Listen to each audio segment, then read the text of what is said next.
Sumarajam Dhiranana Dhiranana Dhiranana Dhiranana Dhira Dhira Dhira Dhira Dhira Dhira Dhira Dhira Nada Vinodam Natya Vilasamu Paramasukamu Paramu. Hi, welcome to the season finale of Season Alpha. Yeah, those who haven't noticed, the first season of this channel was called the Season Alpha. As if anybody gave a shit. So for this episode, research wasn't as hard as it was for the Kannada script episode, because as you're going to see in this very video, these two scripts are very similar. And if you haven't seen the Kannada episode, I would recommend you to go watch that, because you need to notice how much similarities there are between the Telugu and the Kannada writing systems. Anyways, let's talk about this after the intro.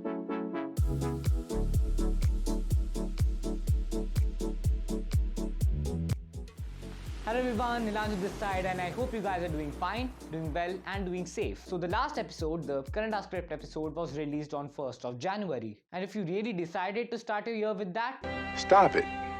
Get some help. The channel really took a creative jump from the Malayalam episode to the Kannada script episode, didn't it? But seriously, that video is going to be one of my favorite videos for a very long time. To be honest, that video was just amazing. Yeah, I've convinced you enough to watch that video. Go watch that video right now! So enough about the last episode. What about this episode? Well, let's start it from here. The Telugu script is the most curvy script among the big 4 old Dravidian scripts, and I'm so happy to illustrate in this episode. Let's go! Woo! As a child, I used to think that putting random tick marks on random curvy lines was the Telugu script. And when I told this to my cousin brother, he thought the same just for every other script. And I said, yeah, okay. He was dyslexic. Okay, so we have done enough shitposting. Let's get to the history of the Telugu writing system. Now, researching for this episode didn't take very long, just like, 10 hours or so. And the reason is very simple, and if you have not guessed it earlier, here's a hint. I just don't do the same work again and again.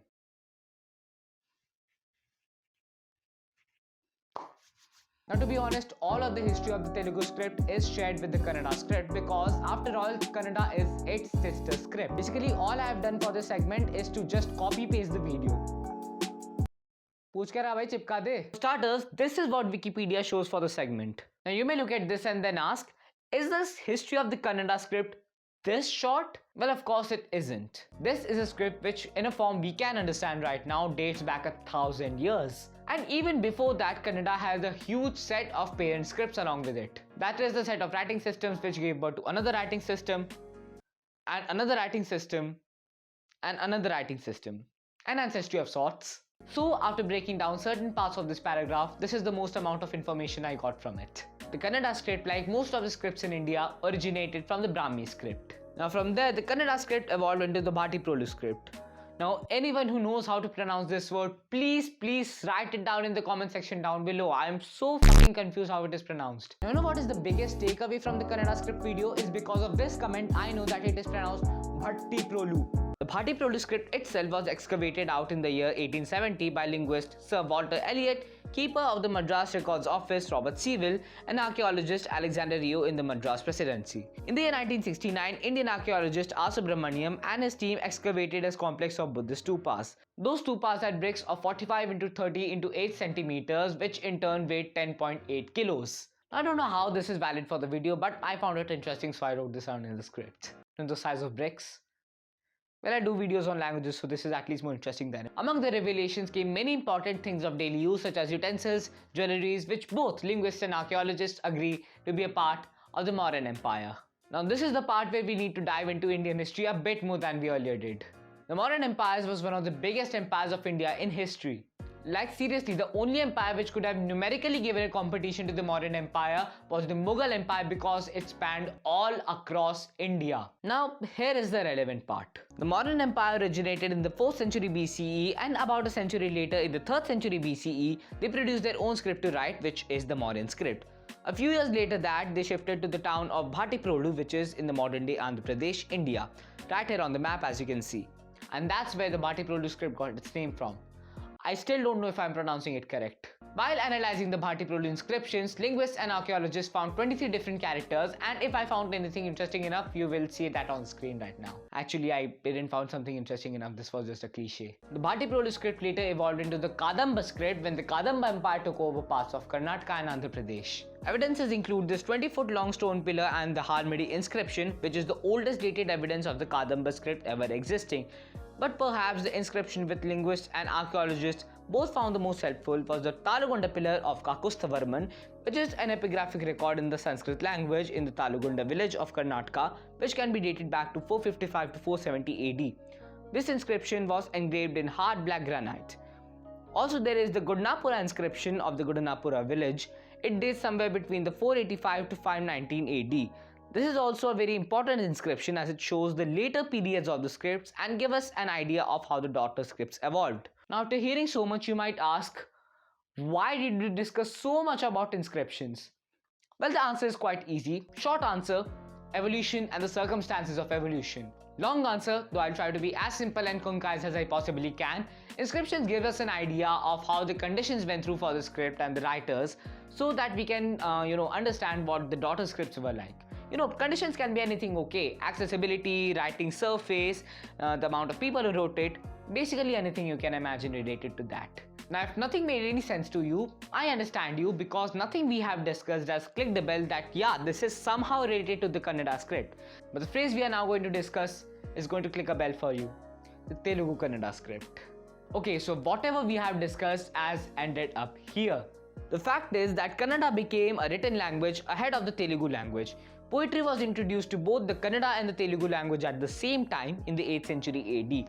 But full-fledged literary works in the Kannada language appeared in the 9th century, 2 centuries before the Telugu language. And between the 11th to the 14th century AD, the Kannada and the Telugu scripts became two different writing systems. Now that you guys have seen most of the history, the most remarkable thing which happened after it is that the last time the Telugu script was standardized, it was in 20th century, which means around 22 years or so.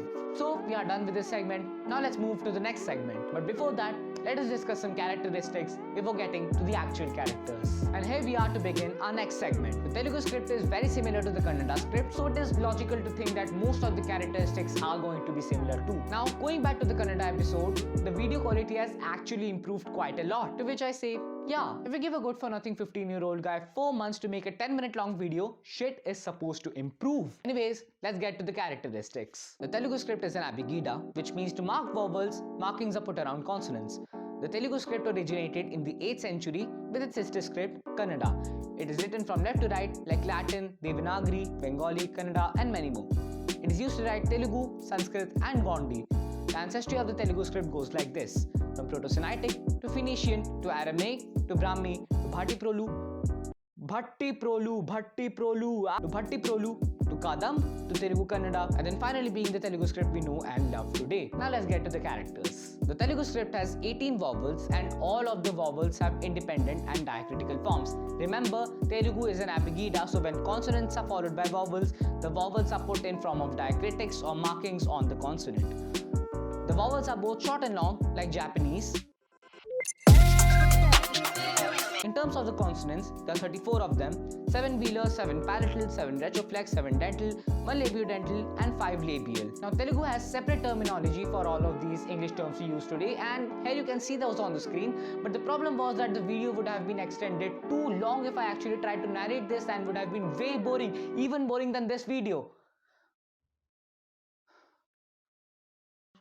What am I doing with my life? Shut up, Cortana. Shut up, Cortana. Shut up, Cortana.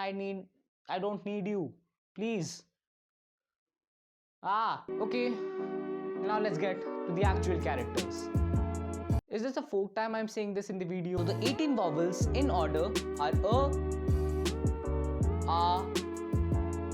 A, I, U, Ru, Lu,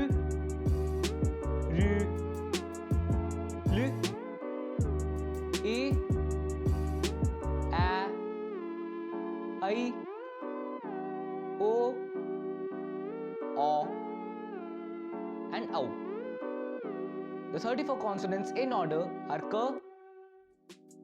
K, G, G, Ng, Ch, Ch,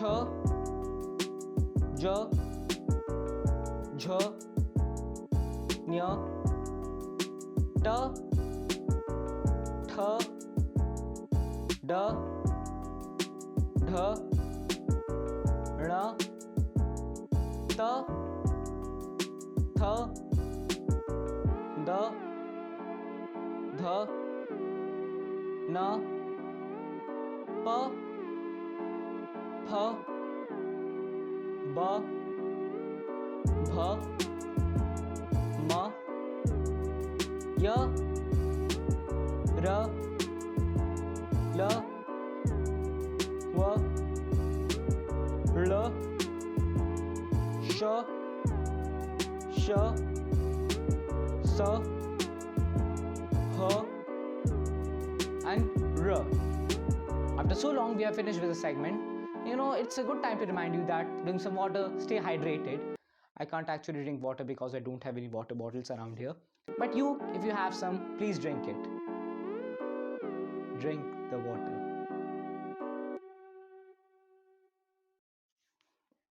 Anyways, consonants can also be combined together to form conjoined consonants. These consonants don't have any vowel sound between them. There are ways to conjoin in into consonants. First, you write the consonant character below other consonant like this, and the other way you write the consonant on side of the other consonant like this. Okay, like most of the other Indic writing systems, Telugu has its own numeral writing system. And before ending this episode, let's have a look on that too. The Telugu writing system has the same numerals as the Hindu-Arabic numeral system, which is 0, 1, 2, 3, 4, 5, 6, 7, 8 and 9, but it also has characters for 0 by 4, 1 by 4, 2 by 4 and 3 by 4, and also for 0 by 16, 1 by 16, 2 by 16 and 3 by 16. Seriously, that raised more questions than answers. Anyways, we have reached the end of this video. Hope you enjoyed this video. If you really like this video, make sure to press the like button down below. Watch some other videos from this channel, and if you like them too, make sure to subscribe this channel, as videos like this are going to come up pretty much regularly because, you know, bad upload schedule. Now, if you have anything to say about this video, make sure to comment that down below. I would be really grateful, and I read every comment. You know, the jobless I am. And try to put an objectively honest review of this video. Anyways, till the next video, see ya.